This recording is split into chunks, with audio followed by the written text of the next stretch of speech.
Hi guys, अस्सलामु अलैकुम। घर के काम कभी ख़त्म नहीं होते, लेकिन दिल से करे तो सुकून मिलता है। ज़िंदगी सिंपल है, लेकिन हर दिन कुछ नया ज़रूर होता है। रोज़ के कामों में एक काम ऐसा होता है जो छोटा समझा जाता है। वो काम है बर्तन धोना। बर्तन धोने से सुबह की शुरुआत हो चुकी थी। दिन का पहला काम बस अभी शुरू हुआ था। जो हाथ रोज़ बर्तन धोते हैं कभी महफिल में नहीं चमकते, लेकिन ये वही हाथ है जो घर को चमकाते हैं। लोग कहते हैं अरे सिर्फ बर्तन ही तो धो रही हो, लेकिन कोई ये नहीं देखता कि कितनी बार रोज़ रोज़ थक कर भी। बर्तन धोना सिर्फ हाथों का काम नहीं, ये एक रूटीन है जो कभी रुकती नहीं। संडे को ना हॉलीडे को बर्तन धोना सिर्फ साफ सफाई का काम नहीं, एक जिम्मेदारी है घर की। बर्तन धोना एक ऐसा काम है जो हर घर में होता है। रोज़ काम के बाद, रोज़ खाने के बाद बर्तन धोना अक्सर औरतों के नाम होता है। लोग मानते हैं कि ये उनका फ़र्ज़ है, पर ये सिर्फ फ़र्ज़ नहीं, ये एक सैक्रिफाइस है जो रोज़ होता है, लेकिन कोई अप्रिशिएट नहीं करता। एक काम जो हर किसी के लिए अलग अलग है।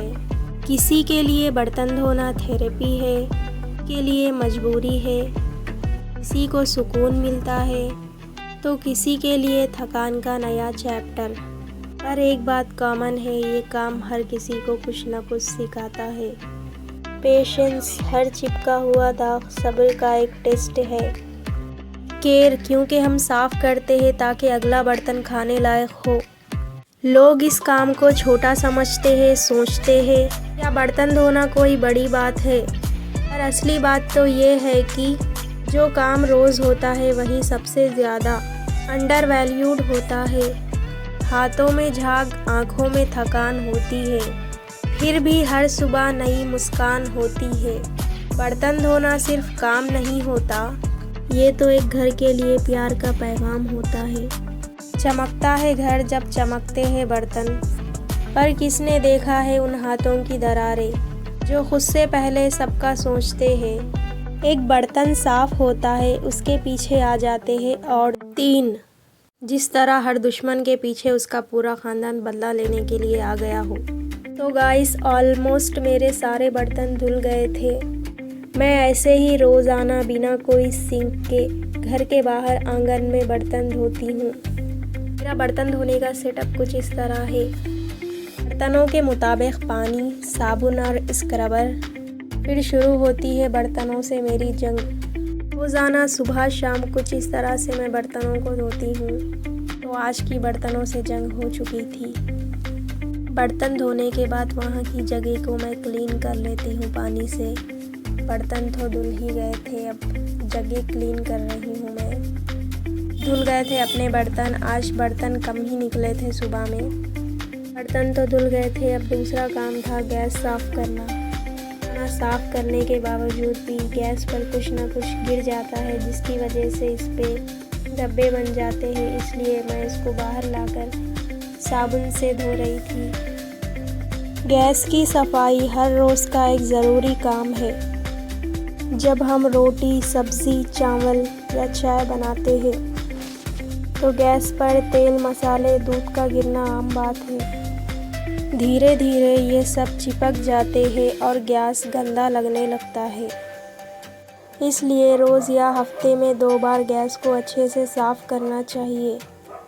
थोड़ा सा पानी, थोड़ा डिटर्जेंट या बेकिंग सोडा, स्क्रबर से गैस को रगड़कर साफ़ कर सकते हैं ताकि वो चमक जाए। जब गैस साफ़ होती है तो किचन भी साफ़ लगता है और मन भी खुश हो जाता है। साफ़ गैस पर पकाया हुआ खाना भी अलग ही मज़ा देता है। गैस की सफाई एक छोटी सी एक्टिविटी लगती है, लेकिन उसके पीछे एक बड़ी सोच छुपी होती है। हर दाग को मिटाना, गैस के हर कोने को चमकाना। ये काम हमें सिखाता है कि कमज़ोर लम्हों में भी खुद को स्ट्रॉन्ग कैसे बनाया जाता है। तो दूसरा काम भी कंप्लीट हो गया था। गैस की सफाई हो गई थी। किचन में आकर गैस का पत्थर भी साफ़ कर दिए और गैस खुलाकर रख दिए थे। साफ़ करने के बाद गैस काफ़ी ज़्यादा चमक रहा था। उसके बाद बहन के लिए टिफ़िन पैक कर दे रहे थे। आज के टिफ़िन में तहारी पैक कर रहे थे। जब सुबह सुबह नींद से उठकर कोई अपनों के लिए टिफ़िन तैयार करता है तो वो सिर्फ खाना नहीं, अपना फ़र्ज़ निभा रहा होता है। हर रोटी और चावल में मेहनत, हर सब्ज़ी में प्यार और हर बॉक्स में एक उम्मीद होती है कि जिसके लिए टिफ़िन पैक हो रहा है उसका दिन अच्छा गुज़रे, वो थके नहीं, भूखा ना रहे। हर बाइट में किसी अपने का प्यार आता, वो जो सुबह उठकर चुपचाप बनाता है बिना किसी बहाने के, अपनी नींद और आराम सब भूल जाता है।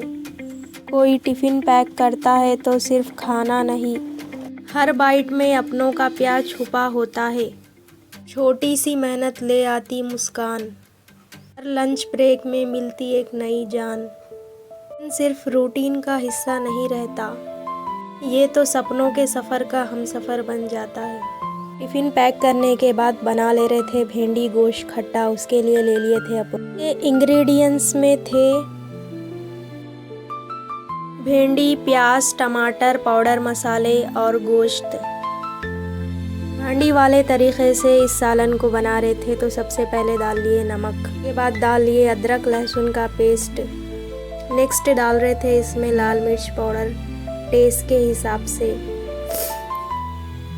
फिर डाल दिए हल्दी पाउडर, अदरक लहसुन का पेस्ट और थोड़ा डाल रही थी मैं, कम दिख रहा तो ऊपर से भी।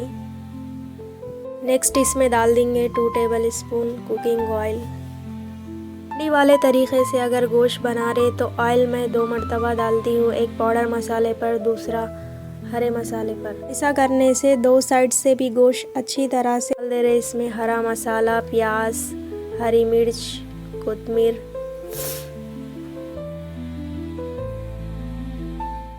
डाल देने के बाद इसके ऊपर भी 2 टेबल स्पून ऑयल डाल देंगे। ऑयल डाल दिए अपन। अब इसको अच्छे से कवर करके गैस पे रख देंगे। फिर कुछ देर बाद चेक कर लिए तो गोश्त का पानी अच्छे से गल गया था और ऑयल छूट गया था सरफेस पर।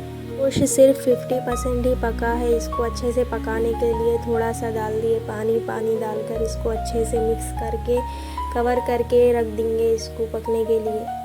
कुछ देर बाद चेक कर लिए गोश्त का पानी अच्छे से ज़िर गया था। इसको अच्छे से मिक्स करके फिर डाल देंगे अब इसमें भिंडी डालकर एक भाप आए तक इसको पकने देंगे।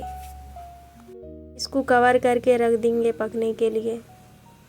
बाहर आ गए थे बुरखे चेक करने के लिए। बुरखे सूख रहे थे। बारिश तो नहीं हो रही थी लेकिन मौसम आज का ठंडा ही था।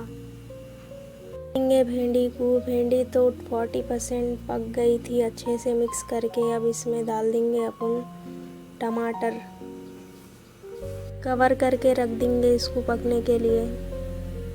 कुछ देर बाद टमाटर भी पक गए थे। अब डाल देंगे इसमें इमली का पल्प, थोड़ा सा पानी मिक्स करके कवर करके रख देंगे अब इसको पकाने के लिए। 5 मिनट के बाद चेक कर लिए तो खट्टा उबल गया था। सिंपल सी रेसिपी के साथ तैयार है अपना भिंडी गोश्त खट्टा।